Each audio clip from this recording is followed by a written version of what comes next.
ኢየሱስ ክርስቶስ ጌታ ነው። ሁላችንም ትንቢተ ሕዝቅኤል ምዕራፍ 29 ከ17 እስከ 21 ያለውን ክፍል ያወጣልናል። በዚህ ኢየሱስ ክርስቶስ ጌታ ነው፣ እንደ እግዚአብሔር ያለ ማንም የለም። ኦኬ፣ በጌታ በኢየሱስ አነባለሁ። ተከታተሉኝ። እንዲህም ሆነ በ27ኛው ዓመት በመጀመሪያው ወር ከወሩም በመጀመሪያው ቀን የእግዚአብሔር ቃል ወደ እኔ እንዲህ ሲል መጣ። ብዙ ጊዜ መጽሐፍ ቅዱስ እንዲህ ሲጀምር በጣም እፈራለሁ። መልሰው ወደዛው መልሰው። እንዲህም ሆነ በ27ኛው ዓመት በመጀመሪያው ወር ከወሩም በመጀመሪያ ቀን ጌታ ክብሩን እሱ ይውሰድ። እስኪ ማቴዎስ ወንጌል ምዕራፍ 28 ተራ ቁጥር 1 አውጣው እስኪ። እንደዚህ አይነት እንትሮች ሲመጡ አደገኛ የሆኑ መልእክቶች ናቸው ማለት ነው። መጽሐፍ ቅዱስ እንትሮች ውስጥ በስለ መለኮትም በቃ አንድ ትልቅ ነገር ነው ማለት ነው። ልባችን ከፍተን የምንሰማው ነገር ማቴዎስ ወንጌል ከዚህ ጋር ስለሚሄድ አይደለም። እዛ ላይም ይሄ ወር ምናምን የሚለው ነገር ላይ በደንብ እንድትረዱ ስለፈለኩ ነው። ማቴዎስ ወንጌል ምዕራፍ 28 ተራ ቁጥር 1 ላይ 28:1 ላይ የሚገርም ምሽት ነው የሚሆነው። አያችሁ፣ ይኸውላችሁ በደንብ ስሙኝ። በሰንበት መጨረሻ በመጀመሪያው ቀን በሰንበት መጨረሻ። መቼ ነው ሰንበት መጨረሻው? መቼ ነው የሰንበት መጨረሻ? መቼ ነው? በመጀመሪያው ቀን። መቼ ነው መጀመሪያው ቀን? ሃሌሉያ! ሲነጋ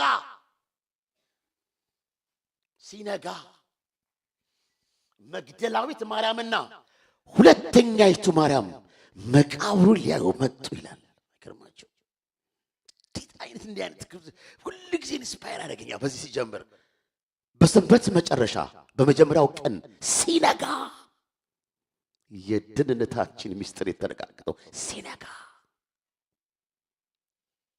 ነፍሱን ደግሞ አሳልፎ የሰጠው ደግሞ መስቀል ላይ ልክ ሲሰጥ ሰማይና ምድር ያሳዩት አክሽን ጨለማ እንዴት እንደሆነ ሲነጋ መግደላዊት ማርያምና ሁለተኛይቱ ማርያም መቃብሩ ሊያዩ መጡ። ቀጥሎ ያለው ክፍል እነሆ የጌታ መልአክ ከሰማይ ስለወረደ ታላቅ የምድር መናወጥ ሆነ። ቀርበውም ድንጋዩን አንከባሎ በላዩ ተቀመጠበት ይላል። አንከባሎ። ለምንድን ነው መልአኩ ከላይ የመጣው? እናንተ የአባቴ ብሩካን፣ ይሄ ርዕሴ አይደለም። ለምንድን ነው ግን ከመልአኩ ከላይ የመጣው? በምድር ላይ አይቻልም። በክርስቶስ አስከሬን ላይ የተከደነው ድንጋይ ሕግ አለው። በአይሁድ ሕግ ማተም ታትሞበታል። ያንን ሕግ በምድር ላይ ማንም ሊሽረው የሚችል የለም። በምድር ላይ ደግሞ ያንን አለት የሚያንከባልል የለም። እነ ማርያም እንደሚነሳ ያውቃሉ። ግን ድንጋዩን ማን ያንከባላል አሉ። ማን ያንከባላል? በምድር ስለማይቻል መልአኩ ከሰማይ መጣ። ኢየሱስ ክርስቶስ ጌታ ነው። እኔ መጣና ይላል ድንጋዩን አንከባሎ በላዩ ላይ ተቀመጠበት ይላል። ምን ማለት ነው መቀመጥ? ልጅ ካልንትኑ ጀስት ሲምፕል ነው ማለት ነው። ኢየሱስ ክርስቶስ ጌታ ነው። ለዚህ ጌታችንን መድኃኒታችን ኢየሱስ ክርስቶስ መቃብሩ ድንጋይ ሊይዘው አይችልም። ሃሌሉያ! ወደ ቀደመው ሐሳብ መልስልኝ። ወደ በሕዝቅኤል ምዕራፍ 29 ላይ ከ27 ጀምሮ ያለውን ቃል ሙሉ አነባዋለሁ። ወደዛ ሐሳብ የመጣሁት እቺ በሰንበት ምናምን የምትለዋ ሲነጋ የመጀመሪያው ቀን የምትለዋ እንድታስቡልኝ ስለፈለኩ ነው። ጌታ ይባረክ። እንዲህም ሆነ፣ ተከታተሉኝ አሁን። እንዲህም ሆነ በ27ኛው ዓመት በመጀመሪያው ወር ከወሩም በመጀመሪያው ቀን የእግዚአብሔር ቃል ወደ እኔ እንዲህ ሲል መጣ። ቀጥል። እንዲህ ሲል መጣ። የሰው ልጅ ሆይ የባቢሎን ንጉሥ ነቡከደነፆር ሰራዊቱን በጢሮስ ላይ ጽኑ አገልግሎት አስገለገለ። ራሱ ሁሉ የተላጨ ከምን የተነሳ? ከአገልግሎቱ የተነሳ። ጽኑ አገልግሎት የምትለዋን አንድ ላይ አድርጉባት። ራስ ሁሉ ተላጨ፣ አንደል ላይ አድርጉበት። ጫንቃ ሁሉ የተላጠ ሆነ፣ አንደል ላይ አድርጉበት። ነገር ግን በላዋ ስላገለገለው አገልግሎት እርሱና ሰራዊቱ ደሞዝ ከጢሮስ አልተቀበሉም። ከጢሮስ ደሞዝ አልተቀበሉም። ተከታተሉኝ እናንተ የአባቴ ብሩካን። ቀጥል። እግዚአብሔር ይባርክ። ስለዚህም ጌታ እግዚአብሔር እንዲህ ይላል፣ እነሆ የግብፅን ምድር ለባቢሎን ንጉሥ ለናቡከደነፆር እሰጠዋለሁ። ብዛቷንም አንደኛ ይወስዳል፣ ሁለተኛ ምርኳንም ይማርካል፣ ሶስተኛ ብዝበዛዋንም ይበዘብዛል፣ አራተኛ ይህም ለሰራዊቱ ደሞዝ ይሆናል። እንጸልይ። ጌታ እንዲህ አለኝ፣ ዛሬ ምሽት ደሞዝ የሚከፈልበት ምሽት ነው።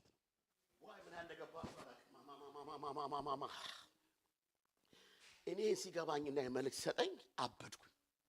አልቻልኩም፣ ነፍስ አልቀረልኝም። በዚህ በኩል አይታችኋል ይህን ክፍል። ሲቀጥል ነው ያለው ክፍል፣ ከዚህ ቀጥሎ ያለው።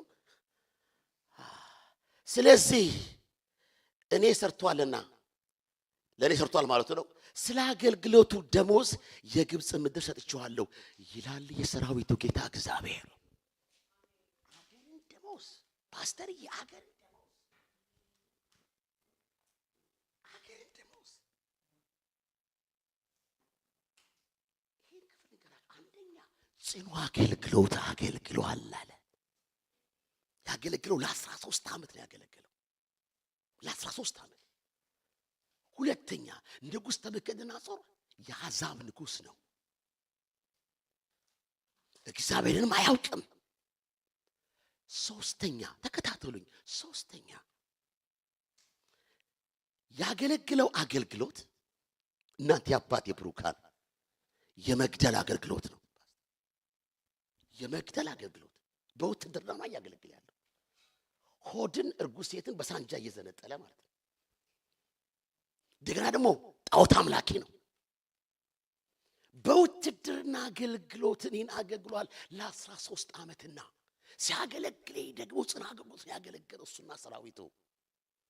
ሲያገለግል ጸጉር ነበረው፣ ጸጉሩ አለቀ ለ13 ዓመት። ትከሻው ተላጠ ሲያገለግል ለ13 ዓመት። ይህን ሁሉ አገልግሎት ግን ከኔ እጅ ደሞዝ አልተቀበለም። እናት የአባቴ ብሩካን ይሄ ነገር ነው ምስጢሩ የገባኝ ያዘለለኝ። ፓስተር በመግደል አገልግሎት ደሞዝ ካለ እኛ እኮ የምናገለግለው አገልግሎት እኮ የማዳን አገልግሎት እኮ ነው። ይጨበጨባል። ኧረ ነውር ነው፣ ይጨበጨባል።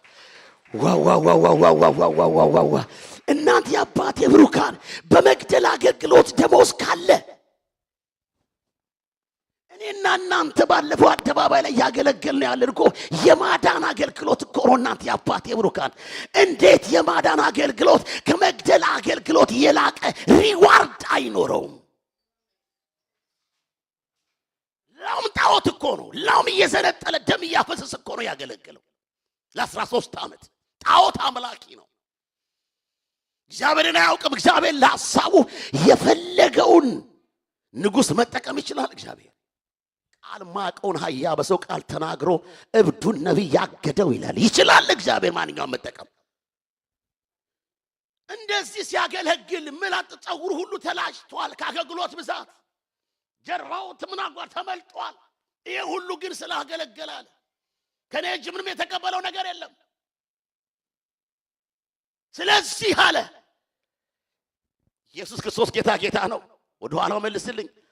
አንደኛ እስቲ ከዚህ እንጀምር። ስለዚህ ምንድን ያደረገው? የግብፅ ምድር ደሞዝ አድርጌ ሰጥቼዋለሁ።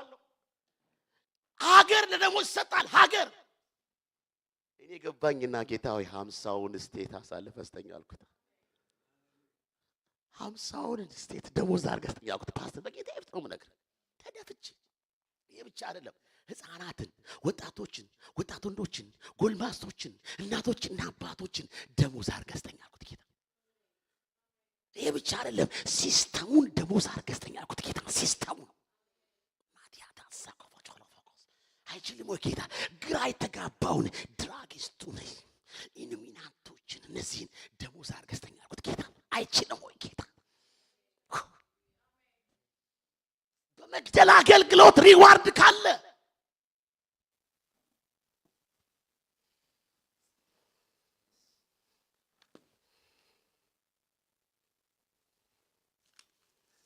ወይኔ አጠገብ ያለውን ጨብጠውና ዛሬ ደሞዝ ቀን ነው በለው።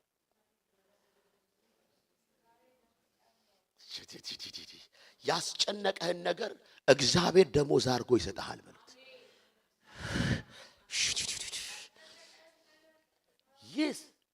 yes በል እግዚአብሔር ደሞዝ አድርጎ ይሰጣል። ጌታ ይባረክ። አሜን። ለእናት እኮ ነው የሚናገር። ደግሞ ታውቃላችሁ አሁን ወደ ክፍለ ሀገር ይሄዳል። ባለፈው ጸለይንለት በጣም ከ200 ተማሪዎች አንደኛው ወደዛ ይሄዳል። ገና እግዚአብሔር ይችላል። አይዞሽ አንቺ ጠንካራ ሴት ይችላል ጌታ እንሰልሽ። እንደ እግዚአብሔር ያለ ማንም የለም። እሱ አንዱ ሳሙኤል እኮ ነው ከ10 ከፍናና ልጅ የበለጠው። ይችላል ጌታ። ደግሞ እዚህ ቤተ ክርስቲያን አለ። በዚህ ቤተ ክርስቲያን አባላት የተወለዱ ሕፃን እመኑኝ ጌታ ተናግሮኛል። አንዱም ተራሱ አይኖርም። ኢየሱስ ክርስቶስ ጌታ ነው። ያደረግን ነው። እኔ ገባኝ። እስኪ ስለ መለኮት ትንታኔውን በ5 ፖይንቶች ላስቀምጥ። አንደኛ የጽሑፉ ታሪካዊ ንባብ ወይም አውዱ ይህ ትንቢት በ27ኛው ዓመት ከእስራኤል ምርኮ በኋላ ተነግሯል። የተነገረ ትንቢት ነው። በ27ኛው ዓመት ነው የሚለው ከዚህ ጋር ሲናገር ማለት ነው። ንጉሥ ናቡከደነፆርን ጢሮስን ለ13 ዓመት ከቦ ግን ብዙ ብድር ወይም የጦርነት ብርሃን አላገኘም። እግዚአብሔር ለዚህ አገልግሎት እንደ ዋጋው ግብፅን ነው አሳልፎ የሰጠው። አገር ደግሞ ይሰጣል። አገር ለሁን ለመግደል አገልግሎት በመግደል አገልግሎት ሪዋርድ ካለ እኔና እናንተ እኮ የምናገልገው አገልግሎት የማዳን አገልግሎት እኮ እንዴት ሪዋርዳችን ከመግደል አገልግሎት የላቀ አይሆንም? ኢየሱስ ጌታ ነው። እንደ እግዚአብሔር ያለ ማንም የለም። ሁለተኛ እግዚአብሔር የሕዝቡን ይገርማል የሕዝቡን ሐሳብ የአሕዛብን ንጉሥ እንዴት ተጠቅሞ ደግሞ አሁን ይሄ አሕዛብ ንጉሥ ነው። ተመልከቱ፣ ጣዖት አምላኪ ነው። ግን እሱን ተጠቅሞ እግዚአብሔር አጀንዳው ምንድን ነበረ? ለምንድን ነው ንጉሥ ናቡከደነፆርን እግዚአብሔር ተጠቀመበት? ለምን? የአሕዛብ ንጉሥ ነው። ለምን ለእሱ ሐሳብ ተጠቀመበት? ናቡከደነፆር እኔን አገለገለ። ናቡከደነፆር አምላክን ባያውቅም እግዚአብሔር እንደ መሳሪያ ተጠቅሞበታል። ይህ ነገር የእግዚአብሔር ሉዓላዊነት ከእስራኤል ብቻ በላይ እንደሚዘረጋ ያሳያል። ኢሳይያስ 10:5 ላይ መለኮታዊ መልእክቱ እግዚአብሔር የታሪክ ጌታ ነው። አማኞችንም አማኝ ያልሆኑንም ይጠቀማል። ይችላል። ክብሩን እሱ ይውሰድ። ይችላል። ሶስተኛ ፍትህና ደመወዝ ነው።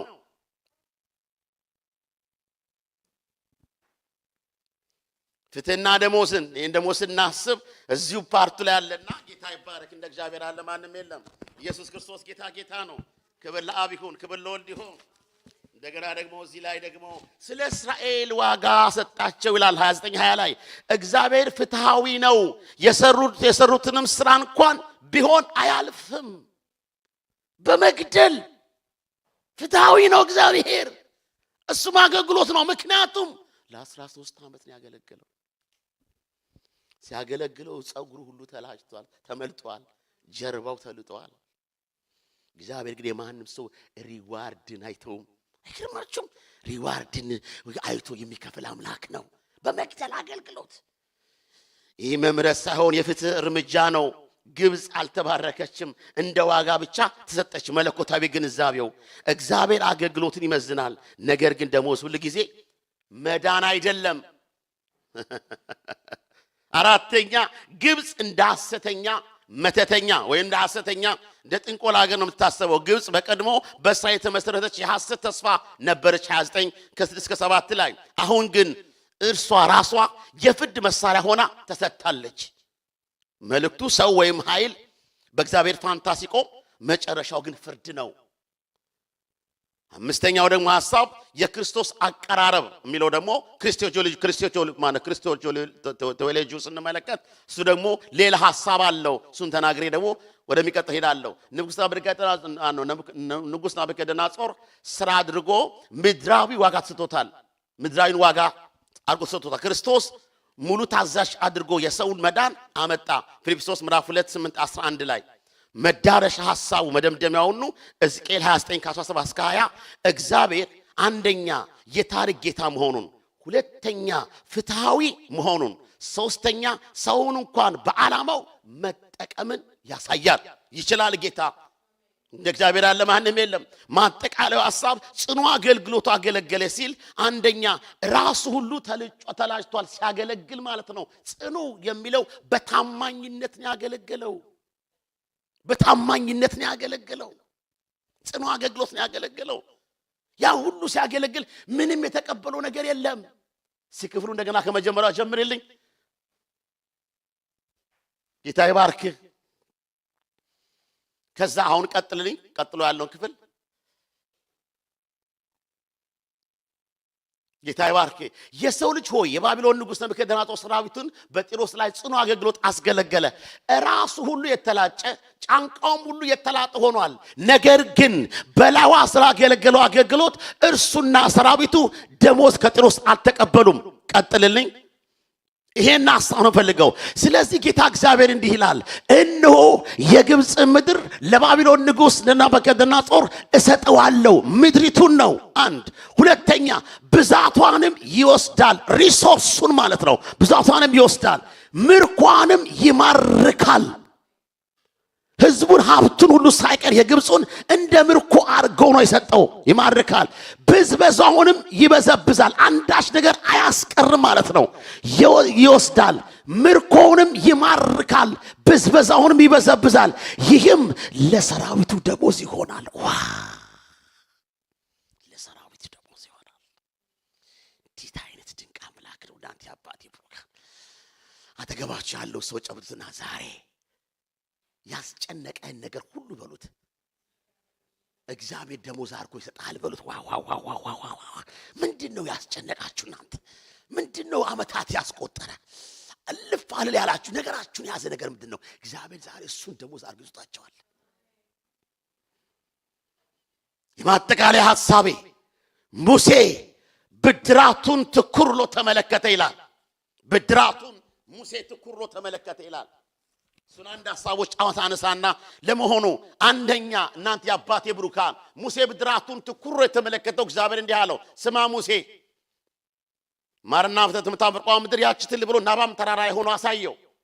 እግዚአብሔር ግን ሙሴ ግን ከከናን ባሻገር ብድራት ነው ያየው። የጌታ ብድራት ወይም ደሞዝ የሚሆነውን ነው የምናየው ዛሬ።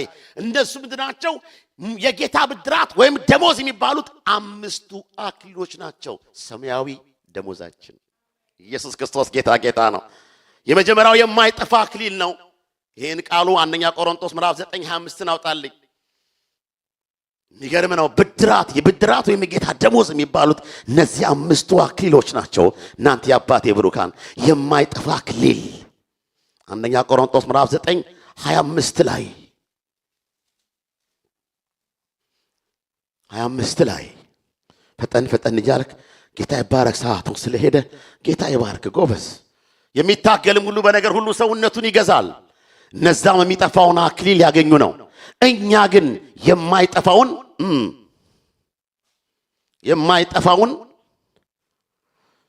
ስለዚህ እኔ ያለ ሐሳብ እንደምኖር ሁሉ እንዲሁ አልሮጥም፣ ንፋስም እንደሚጎስም ሁሉ እንዲሁ አልጋደልም። ነገር ግን ለሌሎች ከሰበኩ በኋላ ራሴ የተጣልኩ እንዳልሆን ሥጋዬን እየጎሰምኩ አስገዘዋለሁ። የሚታገል ሁሉ በነገር ሁሉ ሰውነቱን ይገዛል። እነዛም የማይጠፋውን አክሊል ያገኙ ነው። እኛ ግን እነዛ የሚጠፋውን አክሊል ያገኙ ነው። እኛ ግን የማይጠፋውን እናገኛለን። ስለዚህ እኔ ያለ ሐሳብ እንደሚሮጥ ሁሉ እንዲሁ አልሮጥም፣ ነፍስም እንደሚጎስም ሁሉ እንዲሁ አልጋደልም። ነገር ግን ለሌሎች ከሰበኩ በኋላ ራሴ የተጣልኩ እንዳልሆን ሥጋዬን እያስጎሰምኩ አስገዛዋለሁ አለ። ጳውሎስ ነው ያለው። ስለዚህ እነዚህ አምስቱ ሰማያዊ ደሞዛችን ብድራቶች ናቸው። ፓስተርዬ በምንም ተአምር ከአክሊል አንጎልም። አጠገባችሁ ያለው ጭብጥና ከአክሊል አትጎልም በሉት። አጠገባችሁ ያለው ጭብጥ ኢየሱስ ክርስቶስ ጌታ ጌታ ጌታ ነው። ሁለተኛው ደግሞ የደስታ አክሊል ነው። አንደኛ ተሰሎንቄ ምዕራፍ 2:19 የጌታ ብድራት ወይም ደሞዝ የሚባሉት አምስቱ አክሊሎች የደስታ አክሊል አንደኛ ተሰሎንቄ ምዕራፍ 2:9 ላይ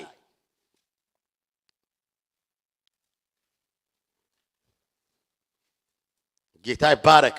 ተስፋችን ወይስ ደስታችን ወይስ የትምክህታችን አክሊል ማን ነው? በጌታችን በኢየሱስ ፊት በመምጣቱ እናንተ አይደላችሁምን? እናንተ ክብራችንም ደስታችንም ናችሁና። እንዴት ደስ ይላል! ደግሜ ላንብበው። ተስፋችን ወይስ ደስታችን ወይስ የትምክህታችን አክሊል ማን ነው? በጌታችን በኢየሱስ ፊት በመምጣቱ እናንተ አይደላችሁምን? እናንተ ክብራችንም ደስታችንም ናችሁ። እነዚህ አደባባይ ላይ የተገኙ ቅዱሳን እነሱ ናቸው አክሊሎቻችን፣ ደሞዛችን እነሱ ናቸው። ኢየሱስ ክርስቶስ ጌታ ቀላል ነገር እንዳይመስላችሁ። እናንተ የአባቴ ብሩካን እግዚአብሔር ከደሞዝ አያጎለድም። አሜን አሜን። ኢየሱስ ክርስቶስ ጌታ ጌታ ነው። ክብሩን እሱ ይውሰድ። ሶስተኛው ደግሞ የጽድቅ አክሊል ነው። የጽድቅ አክሊል ሁለተኛ ጢሞቴዎስ ምዕራፍ 4:8 ላይ የጽድቅ አክሊል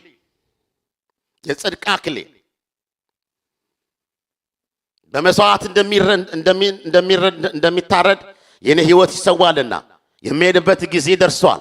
መልካም መንገድ ተጋድያለሁ፣ ሩጫዬን ጨርሻለሁ፣ ሃይማኖቴንም ጠብቄአለሁ። ወደፊትም የጽድቅ አክሊል ዘጋጅቶልኛል። ይህም ጻድቅ ፈራጅ የሆነው ጌታ ያን ቀን ለኔ ያስረክባል። ደግሞ መገለጡን ለሚወዱት ሁሉ እንጂ ለኔ ብቻ አይደለም። በመስዋዕት እንደሚደረግ የኔ ሕይወት ይሰዋልና የሚሄድበት ጊዜ ደርሷል። መልካም መንገድ ተጋድያለሁ፣ ሩጫዬን ጨርሻለሁ፣ ሃይማኖቴን ጠብቄአለሁ። ወደፊት የጽድቅ አክሊል ይጠብቀኛል። እንደ እግዚአብሔር ያለ ማንም የለም። እንደዚህ እላለሁ፣ ጌታ ሆይ እነዚህ 5 ጸሎቶችንም ጸልያቸዋለሁና ጌታ ሆይ በልጆቼ እንዳትፈትነኝ፣ 1 ሁለተኛ በጤና እንዳትፈትነኝ፣ 3ኛ በትዳሬ እንዳትፈትነኝ፣ 4ኛ በኢኮኖሚ እንዳትፈትነኝ፣ 5ኛ የዘመኔ ፍጻሜ ባንተ ቤት ያማረ ይሁን። ያልጋ ቁራኛ አንሆንም፣ በሰው እጅ አንወድቅም፣ በልጅ እጅ እንኳን እንዳትጥለኝ ብዬዋለሁ ጌታ። በልጅ እጅ እንዳትጥለኝ አልኩት ጌታ። እመኑኝ እናንተ የአባቴ ብሩካን የጻድቅ ሰው ሞቱ በእግዚአብሔር ፊት የከበረ እዴ ማታ አይተናት። አዎ ጠዋት ግን ግጥም ወደ አገለገለችው ወደ አገለገለው ይላል። አንደኛ በመኪና አደጋ አንሞትም፣ በሰው እጅ አንሞትም፣ እንደወጣን አንቀርም፣ የምናምንቴ ሞት አንሞትም። የጻድቅ ሰው ሞቱ በእግዚአብሔር ፊት የከበረ ማንም ሰው ያልጋ ቁራኛ አይሆንም። እናቴ እንኳን በአይሁድ ሕግ ነው በአይሁድ ስርዓት ነው ምናምን የምትተዳደረውና ምን ትላለች? ጌታ ሆይ የአብርሃም የይስሐቅ ያዕቆብ አምላክ የሳምንት ህመም አድርገህ ውሰደኝ። እመኑኝ በ6ኛዋ ቀን ነው የሄደችው። በታመመች እግዚአብሔር ይሰማል። ያልጋ ቁራኛ ነው መር አሜን። ኢየሱስ ክርስቶስ ጌታ ጌታ ነው። ልክ እንደ ያዕቆብ ልጆች በሙሉ ጠርቶ ኑ በኋለኛው ዘመን የሚደርስባችሁ ነገር ሁሉ እንገራችሁ ብሎ ያንዳንዱን ባርኮ ተስተካክሎ ግጥም። የኔና የፓስተር ፍቅሩ ፍጻሜ እንደዚህ ነው የሚሆነው። ባርክ አሜን። ያንቺም እንደዛ ያንተም እንደዛ አሜን አሜን። የምናምንቴ ሞት አንሞትም። የምስራች ቃል አለኝ። ያልጋ ቁራኛ አንሆንም። በመኪና አደጋ አልሞትም ብዬ ዝም ብዬ እንዳይመስላችሁ ሱሩማ 60 ጥይት አርከክፎብኛል። የምናምንቴ ሞት አንሞትም። መኪናው ጨርቅ ሊሆነው የምናምንቴ ሞት አንሞትም። ከስንት መኪና አደጋ ወጥተና የምናምንቴ ሞት አንሞትም። ኢየሱስ ጌታ ጌታ ነው። እናንተ አባቴ ብሩካን እኔ የሙሴ ነው የሚገበኝ ብድራቱ ተቆር ብሎ ተመለከተ ይላል።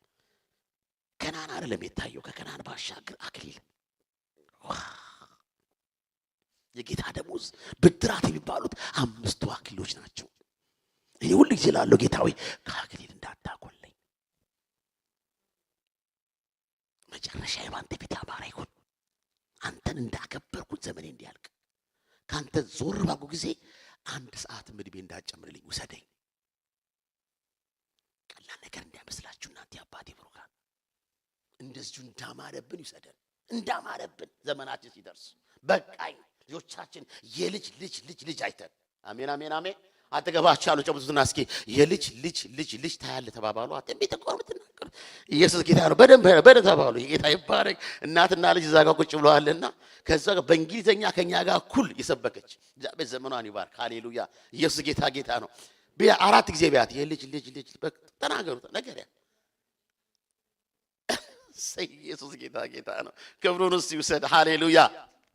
አራተኛው የክብር አክሊል ነው። 1ኛ ጴጥሮስ 5:4 ላይ የክብር አክሊል የእረኞችም አለቃ በሚገለጥበት ጊዜ የማያልፈውን የክብር አክሊል ትቀበላላችሁ።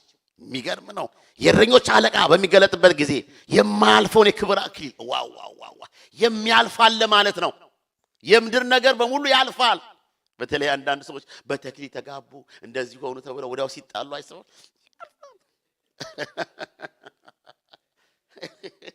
የኛ ግን የማይጠፋ አክሊል አሜን አሜን። ደሞዛችን እሱ ነው። ክብሩን እሱ ይውሰድ። 5ኛና የመጨረሻው የህይወት አክሊል ነው። ራእይ 2:10 ላይ የህይወት አክሊል የህይወት አክሊል ራእይ ምዕራፍ 2:10 ላይ ልትቀበለው ያለህን መከራ አትፍራ፣ እነሆ እንደተፈተኑ ዲያብሎስ ከናንተ አንዳንዶቻችሁን በሁኔ ላይ ያስገባችኋለሁ፣ የታመንክ ሁን፣ የህይወት አክሊል እሰጥሃለሁ። እስከ መጨረሻ መታመን የህይወት አክሊል ኢየሱስ ክርስቶስ ጌታ ጌታ ነው። እንደ እግዚአብሔር ያለ ማንም የለም። ስለዚህ ይሄ ሰማያዊ ምንድነው? ደሞዝ ነው። እንደዚህ ልበላችሁ እናንተ የአባቴ ብሩካን፣ ሰማያዊውን ደሞዝ እንደዚህ ያዘጋጀልን ጌታ የምድራዊን ኮተታ ኮተት እንዴት አይሰጠንም? እንዴት አይሰጠንም? ከመጀመሪያው ጀምርልኝ። ሕዝቅኤል ምዕራፍ 29ን አንብቤ ተናግሬ ጨርሳለሁ። የሚገርም ነው። 27 ጀምሮ ያለውን ክፍል ልትቀበላለው መከራ አትፍራ፣ እነሆ እንድትፈተኑ ኦኬ። ስለዚህ ጌታ እግዚአብሔር እንዲህ ይላል፣ የግብፅ ምድር ለባቢሎን ንጉሥ ለናቡከደነፆር እሰጠዋለሁ፣ ብዛቷንም ይወስዳል ነው። ከመጀመሪያው እስኪ አድርግልኝ። ከ27 ጀምሮ እንዲህም ሆነ፣ እኔ ደስ የሚለኝ እንዲህም ሆነ በ27ኛው ዓመት በመጀመሪያው ወር ከወሩም በመጀመሪያው ቀን የእግዚአብሔር ቃል ወደ እኔ እንዲህ ሲል መጣ። እንዲህም ሆነ በ27ኛው ዓመት እንዲህም ሆነ በ27ኛው ዓመት በመጀመሪያው ወር ከወሩም በመጀመሪያው ቀን የእግዚአብሔር ቃል ወደ እኔ እንዲህ ሲል መጣ። ቀጥል። የሰው ልጅ ሆይ የባቢሎን ንጉሥ ናቡከደነፆር ሰራዊቱን በጢሮስ ላይ ጽኑ አገልግሎት አስገለገለ።